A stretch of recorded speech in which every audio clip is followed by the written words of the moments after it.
영구명 부동산 연구소 황 소장입니다.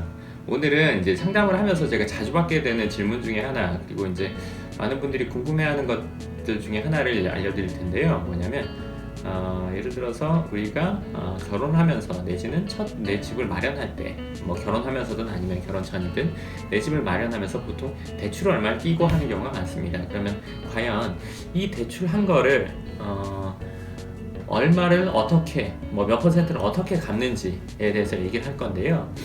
보통 집을 사면서 1억 정도 대출하는 경우는 많이 흔하게 있는 일이죠. 그러면 1억 정도를 대출해서 우리가 이자랑 원금을 내면 보통 한 50에서 70만 원 사이, 기간이나 이거에 따라서 그 정도를 내게 되는데요.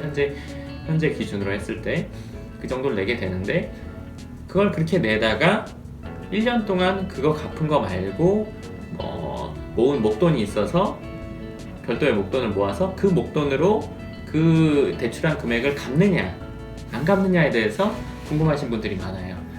어떤 분들은 대출한 걸 빨리 갚기 위해서 5년 동안 모았던 돈을 다 원금을 갚는 데 쓰기도 하고요. 그래서 그 거주하는 집을 대출이 없게 만들기도 하는데요. 과연 이 대출을 갚는 게 나은지, 아니면 그 대출을, 그러니까 원래 내던 이자 원금 말고 우리가 별도로 모은 목돈으로 대출 원금을 갚는 게 나은지 안 갚는 게 나은지에 대해서 얘기를 할 텐데요. 우리가 그 원금을 갚게 되면 이자 부분이 줄어들 거예요. 물론 대출이 없는 게 있는 것보다는 더 낫겠죠.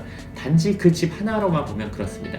그런데 중요한 거는, 우리가 예를 들어서 1억을 대출해서 그 돈을 다 갚는데 5년이 걸렸다.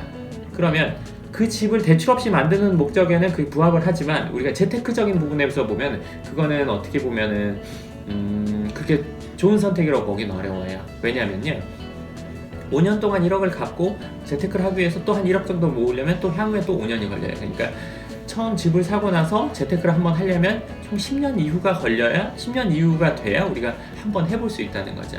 근데 그것도 내가 원래 모으던 만큼 모으고, 지출도 비슷하고 소득도 비슷하고, 내지는 소득은 늘었지만 지출은 통제해서 더 빨리 모으거나 이런 여러 가지 상황이 있어야 되는데, 그 사이 결혼을 하거나 내지는 아니면 자녀가 생겨서 지출이 더 늘어난다면 그것보다 훨씬 더 긴 기간이 걸리거든요. 그렇기 때문에 보통 결혼을 해서 재테크를 한 번 하는데 10년이 아니라 그것보다 훨씬 더 오랜 기간이 걸리는 경우가 많습니다.